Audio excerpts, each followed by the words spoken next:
Chapel, Asovila, Abuja. Osinbajo said the resurrection of Christ is a defining moment for Christians, which has the resuscitation of hope. Findings show that Easter Sunday is celebrated worldwide by Christians to mark the resurrection of Jesus Christ from the dead. Joining the Vice President and his wife, Dolapo, at the Asovila Chapel for the service were Senator Emmanuel Wacha and Danjuma Shidi, both from Taraba State, and other senior officials in the presidency. Wife of the Vice President also noted the importance of the celebrations. Operatives of the Kaduna State Police Command have foiled a kidnap attempt in the Zaria villages in Kaduna State and rescued 4 ladies.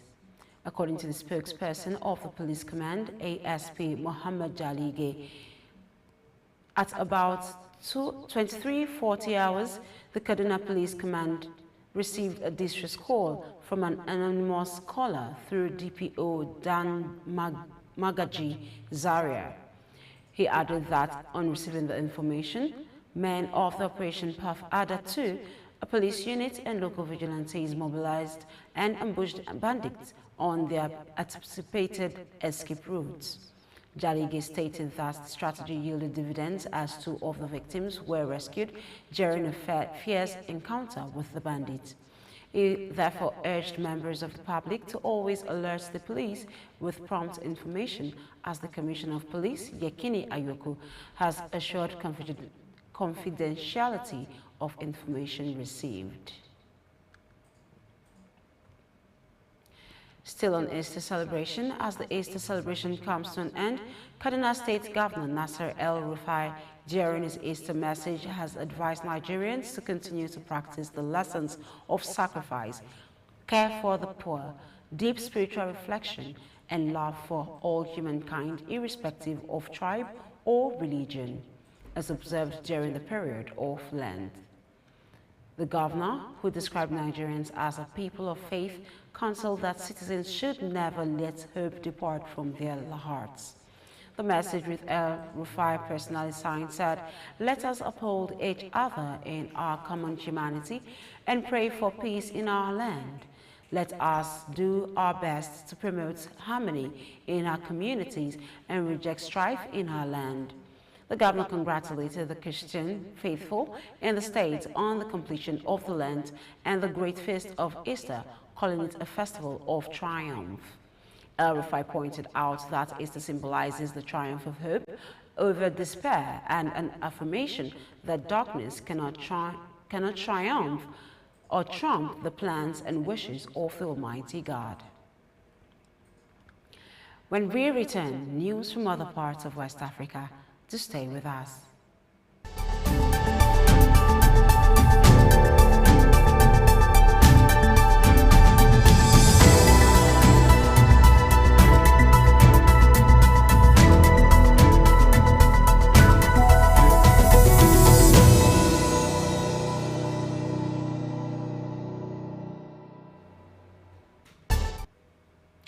This is Africa Today on Hills TV. Now to other parts of West Africa.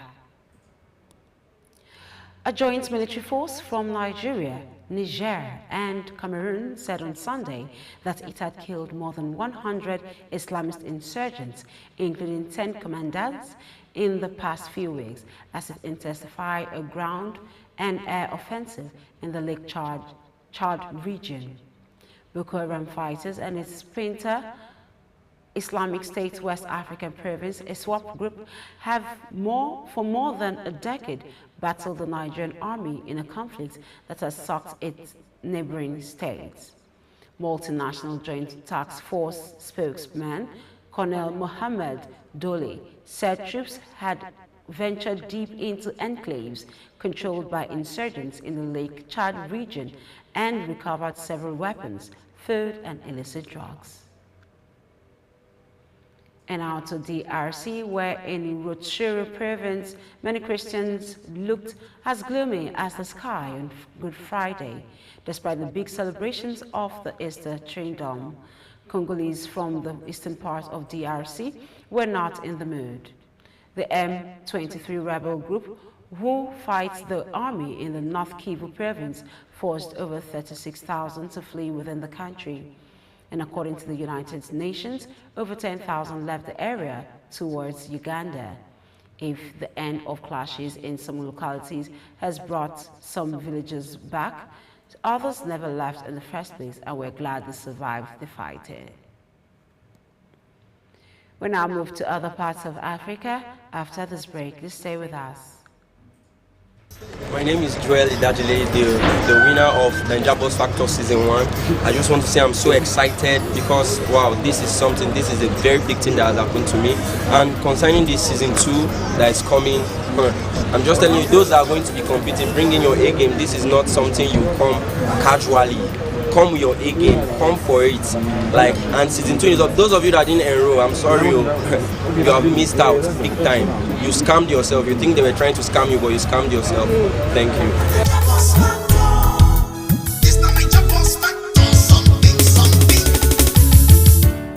So, what's FM 95.5 Abuja carry this one? Welcome back. The split in the Kalonzo Musyoka-led Wiper Party over the Mombasa government's ticket continues to widen after Kiswani MP Ali Mbongo dismissed Mike Sonko's candidacy, despite party officials' insistence that the latter would take part in the primaries. He said Mvita MP Abdul Swamad Nasser, who backed the Orange Democratic Movement ODM ticket, was his only challenger in the forthcoming polls. But Sonko, who has remained evasive amid flip-flopping in the party over his candidacy, is still Mbogo's biggest threat. His entry into the race has shaken the region's politics, with other contestants watching his moves with interest. Depending on how he plays his card, the former Nairobi governor could also set himself up for stiff competition, with which ODM could capitalize on to settle old political scores with him.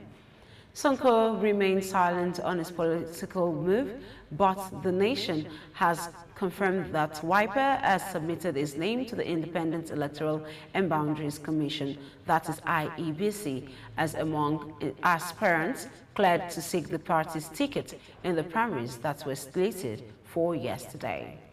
Meanwhile, Solitei said that Sonko has expressed interest in contesting for the seat after joining the party last month.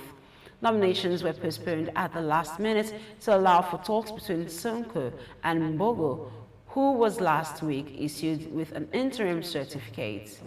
Solitei said that until last week, the party had only one aspirant seeking the ticket and who could have been nominated directly, but with Sonko's entry, there will have to be nominations to choose who will fly the party's flag in the contest.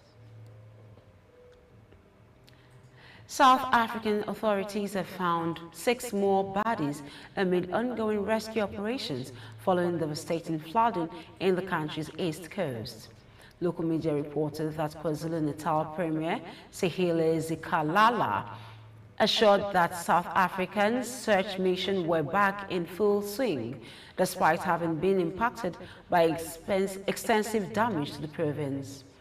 Sile revealed that KwaZulu-Natal received 38 call-outs and on the scene attended 6 bodies were recovered.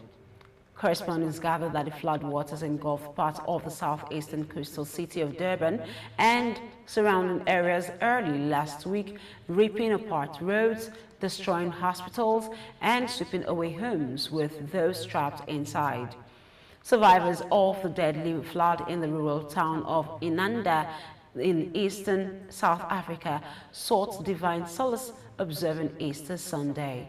However, Inanda, a rural township 30 kilometers from the city of Durban's central business district, was one of the areas devastated by heavy flooding that has killed 443 people and left more than 40,000 homeless. Also, from South Africa, residents facing agonizing news of missing loved ones after flood devastates South Africa's KwaZulu-Natal province. As at last count, at least 443 people have died in the floods that have devastated South Africa's KwaZulu-Natal province, according to reports. Sile Zikalala, the province premier, said on Sunday that the death included 2 emergency workers and added that a further 63 people remained unaccounted for. The floodwaters are the strongest to have struck KwaZulu-Natal in recent memory and were triggered by torrential rains that lashed the province last week. The deluge engulfed the region, smashing into the port city of Durban and surrounding areas, pulling with 8 buildings and people. Most of the casualties were in Durban, and parts of the city have been without water for days.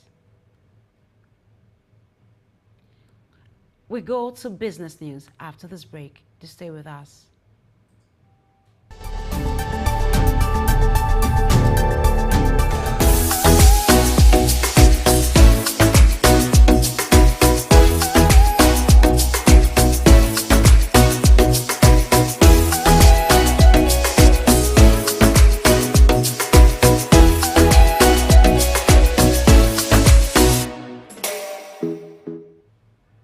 You're welcome back.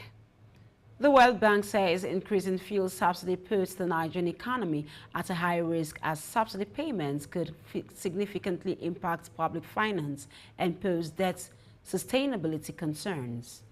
The Washington-based lender said this in a new biannual report known as African Pulse. According to the bank, Nigeria is projected to have a 3.8% growth in 2022, adding that an oil-dependent country, weak oil production hampers an economic recovery. It added that the forthcoming fuel subsidy poses a high risk to the country's economic growth despite the increase in oil prices. The bank further stated that growth in Nigeria is forecast to increase at 3.8% in 2022 and stabilize at 4% in 2023-2024. And according to the World Bank, the high level of oil prices will affect countries that are shielding the impact on their consumers through fuel subsidies, such as Nigeria and Ethiopia. It added that the high cost of fuel subsidies due to the increase in oil prices may deteriorate the country's fiscal balance. In 2021, the Nigerian National Petroleum Corporation said fuel subsidy gulped 1.43 trillion naira, although there were no record of under-recovery in January. The National Assembly has approved 4 trillion as fuel subsidy bill for 2022, which is an increase of 179.72% over the previous year's subsidy bill. Nigeria's oil windfall, sparked by Russia's invasion of Ukraine, should give the economy a much-needed boost as it recovers from the pandemic. Crude oil prices have reached 8-year highs during the first quarter of 2022, with the average monthly price rising from $78 in December 2021 to $97 in February 2022. Touching $116 a barrel during March as the war intensified. The launch of the 650,000 barrel per day refinery in Lagos this year may offer Buhari a way out, providing local refineries capacity at scale for Nigeria's locally produced oil, and this will reduce fuel prices and end regular bouts of scarcity that led to the country's current dependency on full import. Meanwhile, the refinery could save Nigeria as much as $9 billion annual in import costs and conserve scarce foreign exchange, according to Finance Minister Zainab Mohammed. Further benefits will be accrued to any surplus after local demands have been met. The Tunisian branch of the World Wildlife Fund had also expressed concern about another environmental catastrophe in the country. The Zelo was traveling from Egypt to Malta when it went down. And Tunisian Minister of Transport Rabi El Majidi on Sunday said rescue workers had checked during the operation that the valves were closed and the team of divers ensured that they were sealed and intact.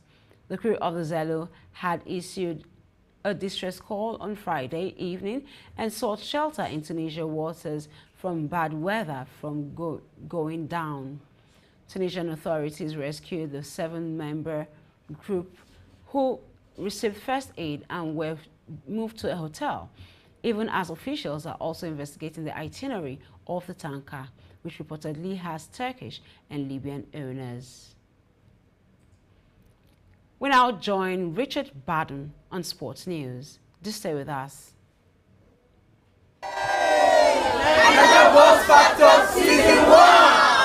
It happened last year when we had 7 finalists vying for the grand prize, M Grand 7 2021 model worth 11.5 million naira. For the winner, season 1, Niger Boss Factor, John Ibachole! This year, it is even bigger and better. My name is Joel Idajile, the winner of Niger Boss Factor Season 1. Those of you that didn't enroll, I'm sorry, you have missed out big time. You scammed yourself. You think they were trying to scam you. Register for the Niger Boss Factor Season 2 with the sum of 5,500 naira payable to GT Bank account number 0561 094 161. Send payment proof to WhatsApp portal number 0901 625 2525. Go to www.bossfm.ng to complete your registration. Call 0808 237 0000 or 0811 584 1500 for more information. Niger Boss Factor Season 2. Celebrate culture, celebrate money.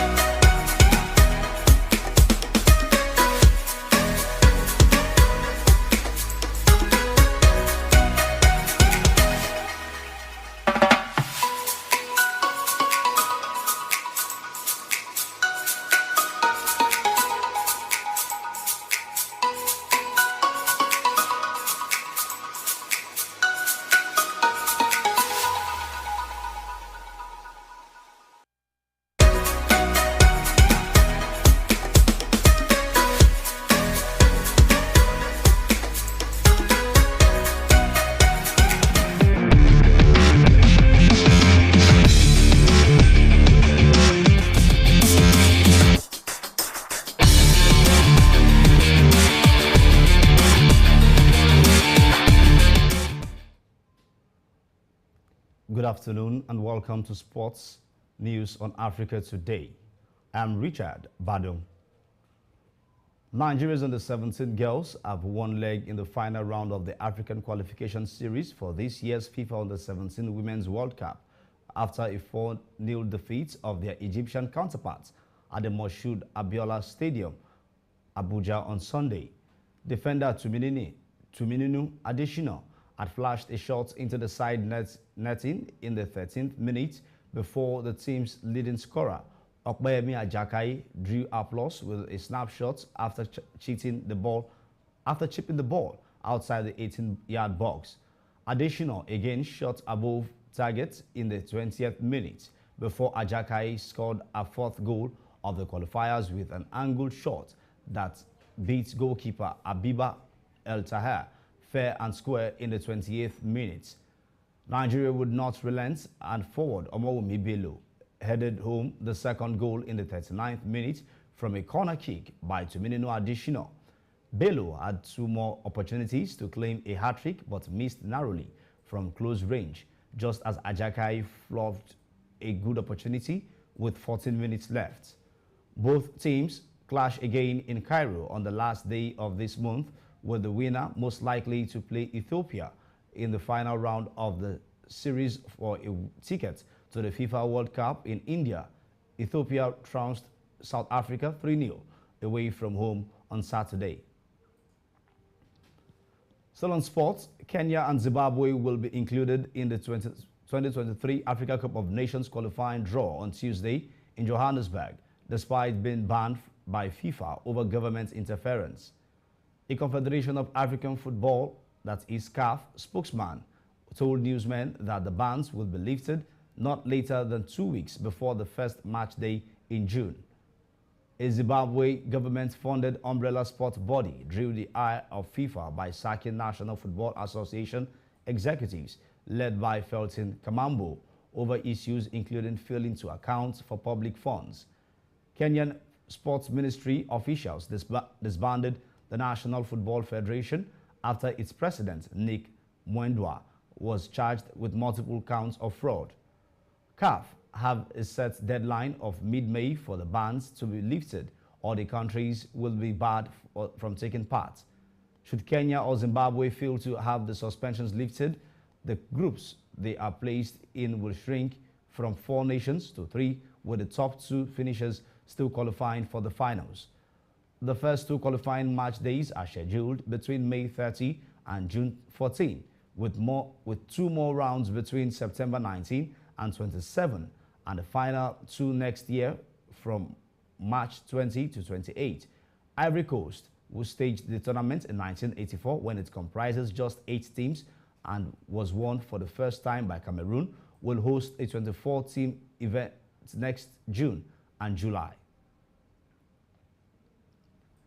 Tunisian Olympic sailor Eya Guezguez, who was the youngest at last year's Tokyo Olympics, has died at the age of 17 in an accident at sea. The International Olympics Association said the Tunisian was training with the national team on Sunday when the boat she and her twin sister Sarah were using capsized. The sister finished 21st in the sailing 4-9 FX event at Tokyo 2020 at the age of 16. It is believed that they had set their sights on competing at Paris in 2024. Thomas Bach, president of the International Olympic Committee, expressed his condolences in a statement. "I am shocked by the news of sailor Eya Guezguez's death. She was an aspiring talent and role model for our athlete generation," he said in quotes. Eya Guezguez's participation at the Tokyo 2020 alongside her twin sister Sarah will continue to motivate girls everywhere. Our thoughts are with her, family, friends, and the Olympic community in Tunisia.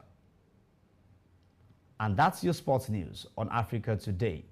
Back to peace for the rest of the news. I'm Richard Badum.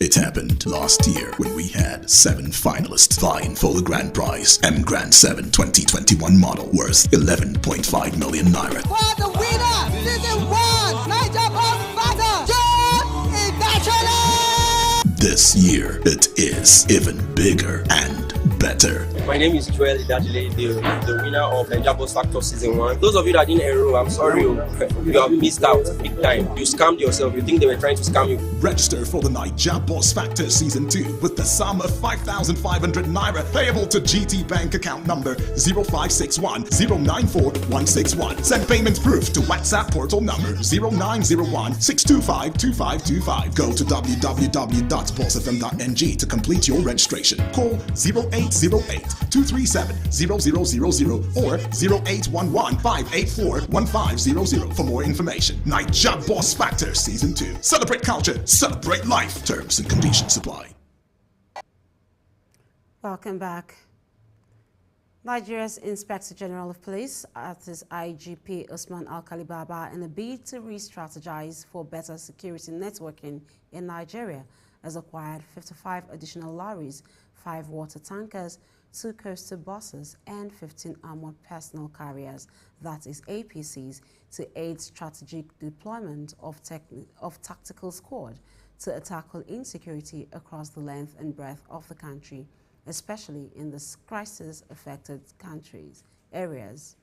The IGP, who has reiterated his commitment to continually providing necessary welfare and safer environments for police operatives as the forefront in crisis areas, immediately directed that the logistics and assets be made available for the ongoing serial operations being executed by the police and at strategic locations in the country. Also, the IGP Usman Alkali Baba also released adequate funds to upgrade the police ICT platforms to the required status capable of combating the present security issues and realities in Nigeria, as such will go a long way in alleviating the operational challenges of police troops on various tactical operations in Nigeria. He actually directed the police air wing to step up its platforms and logistics to provide air support to the ground troops whenever they are on operation in the 6 geopolitical zones in the country. The police boss, however, appealed to the general public not to panic in view of the heavily armed police tactical squads who have been deployed for various operations, as they have been warned to be professional, civil, and to operate within the ambit of the law. And that's Africa Today. But before we go, a quick look at the headlines again. We told you that Osinbajo has prayed for the nation's restoration, prosperity, as Christians marked the Easter celebrations. Joint West African Forces says more than 100 insurgents killed in recent weeks. On Africa News, 6 more bodies has been found from South African flood disaster. And on sports, Nigeria has thrashed Egypt 4 goals to 0 in Under-17 World Cup qualifiers. Remember to visit us on Facebook at Hills TV, Instagram at Hills TV. Our YouTube channel for you to subscribe is Hills TV. I am Peace Ogenegbawe. Thank you for watching.